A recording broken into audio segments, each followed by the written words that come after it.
Who decides what lasts forever? At the Sam Buford Woodworking Institute, we think you do. Timber framing is one of those skills that will outlast trends and timelines. And when you learn how to build with timber, it'll change how you think about building forever. Timber framing looks cool because it uses old skills. Some might even say the wisdom of the wood in the frame, but that doesn't mean it's just a hobby. In fact, the time-tested techniques of timber framing are seeing a renewed demand in modern construction where curious, capable, skilled tradespeople are needed.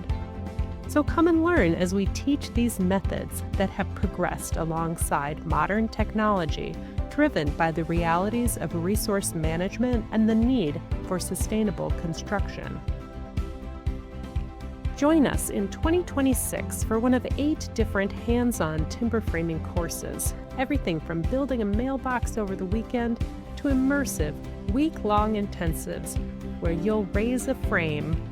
In September, we'll spend 3 incredible weeks recreating Henry David Thoreau's Walden Cabin, building it with hand tools using 19th century methods. These classes and many more are enrolling now, and we can't wait to host people from all over the country and all over the world for these experiences of a lifetime. So who decides what lasts forever? We do. And the best part is that we get to build it together. Enroll today at sbwi.edu.